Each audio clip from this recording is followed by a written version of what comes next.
தமிழ்நாட்டில் 25 சுங்கச்சாவடிகளில் அமலுக்கு வந்துள்ள மாதாந்திர கட்டணம் உயர்வுக்கு லாரி உரிமையாளர்கள் உட்பட பல்வேறு தரப்பினரும் கடும் எதிர்ப்பு தெரிவித்தனர். தேசிய நெடுஞ்சாலை ஆணைய கட்டுப்பாட்டின் கீழ் தமிழ்நாட்டில் 67 சுங்கச்சாவடிகள் செயல்பட்டு வருகின்றன. இதில் 25 சுங்கச்சாவடிகளில் நள்ளிரவு முதல் 5 முதல் 7 விழுக்காடு வரை கட்டணம் உயர்த்தப்பட்டுள்ளது. ஸ்ரீபெரும்புதூர், வாலாஜா, விக்கிரவாண்டி, சமயபுரம், ஓமலூர் உள்ளிட்ட சுங்கச்சாவடிகளில் மாதாந்திர பயணத்திற்கான சுங்க கட்டணம் பல மடங்கு உயர்ந்துள்ளதாக வாகன ஓட்டிகள் கடும் எதிர்ப்பு தெரிவிக்கின்றனர். டீசல் விலையும் உயர்ந்திருக்குது. இங்கேருந்து நாங்கள் சென்னை போகிற மாதிரி தான் 3 டோல் தாண்டி போகணும். 3 டோலில் வந்து இப்போ ஒரு டோல்னா பரவாயில்ல, 3-4 டோல் தாண்டும் போது எங்களுக்கு அதுக்கான உயர்வு என்ன பண்ண முடியும்னு தெரியல.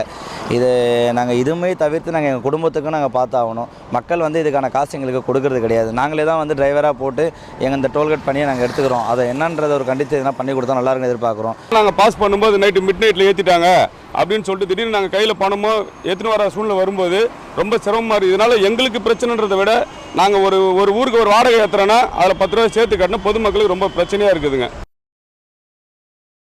சுங்க கட்டணம் உயர்வால் காய்கறிகள், பழங்கள், மளிகை பொருட்கள் உள்ளிட்ட அத்தியாவசிய பொருட்களின் விலையும் உயரும் நிலை ஏற்பட்டுள்ளது. இதனால் கனரக வாகனங்களில் சுங்க கட்டணம் உயர்வுக்கு லாரி உரிமையாளர்கள் கண்டனம் தெரிவித்தனர்.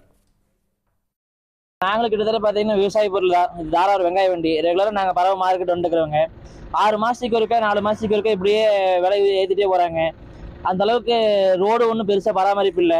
ஒரு சில பக்கமெல்லாம் பார்த்தீங்கன்னா இன்னும் குண்டு மூலியமாக அப்படியே தான் இருக்குது. இதையெல்லாம் சரி செய்ய மாட்டேங்கிறாங்க. ஆனால் வந்து இவங்க டோல்கேட் மட்டும் ஒன்று கூட்டிகிட்டு போகிறாங்க. சுங்க கட்டணம் விலை உயர்வுக்கு இடையே தமிழ்நாட்டில் ஒப்பந்த காலாவதியான சுங்கச்சாவடிகளிலும் கட்டணம் வசூலிக்கப்படுவதாக வாகன ஓட்டிகள் குற்றம் சாட்டுகின்றனர்.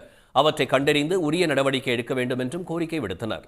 உடனுக்குடன் செய்திகளை தெரிந்து கொள்ள சன் நியூஸ் பெல் ஐகானை கிளிக் பண்ணுங்க.